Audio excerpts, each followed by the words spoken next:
وزیر اطلاعات عطا اللہ تارڑ نے کہا ہے کہ بلوچستان میں صورتحال مکمل کنٹرول میں ہے۔ سیکیورٹی فورسز پہلے سے الرٹ تھی۔ دہشت گردوں کا ڈٹ کر مقابلہ کیا گیا۔ معصوم مزدوروں کو نشانہ بنانا بزدلانہ فعل ہے۔ سیکیورٹی فورسز اور قانون نافذ کرنے والے اداروں کو خراج تحسین پیش کیا۔ دہشت گردوں کے خاتمے تک چین سے نہیں بیٹھنے کا عزم بھی دہرایا۔ سچویشن انڈر کنٹرول ہے اور میں یہ سمجھتا ہوں کہ ہماری سیکیورٹی فورسز بالکل الرٹ تھیں اور انہوں نے بڑا بہادری سے بڑا ڈٹ کے مقابلہ کیا ہے فتنہ ہندوستان کے ان دہشت گردوں کا۔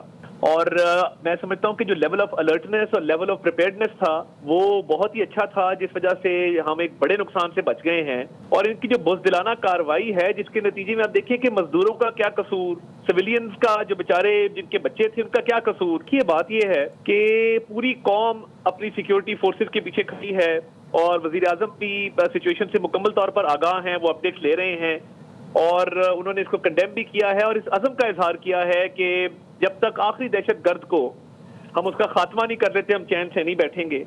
اور یہ جو بزدلانہ کارروائیاں ہیں یہ میں سمجھتا ہوں کہ یہ ان کی آخری کارروائیاں ہیں جس میں یہ ان کو ناکامی ہوئی ہے، اور کسی صورت بھی پاکستانی قوم وہ پیچھے نہیں ہٹے گی اور وہ دہشت گردی کا خاتمہ کر کے دم لے گی۔ اسٹیٹ کے بہا پہ یہ ریزالو ہے اور فیلڈ مارشل سید عاصم منیر کی قیادت میں جس طرح پاک فوج کے افسر جوان وہ قربانیاں بھی دے رہے ہیں اور بہادری کے ساتھ یہ مقابلہ بھی کر رہے ہیں فتنہ ہندوستان کا، ان کو فتنہ ہندوستان کو منہ کی کھانی پڑے گی اور بہت جلد جو ہے وہ امن بحال ہوگا۔ سبسکرائب کریں اور بیل دبائیں تاکہ کوئی خبر رہ نہ جائے۔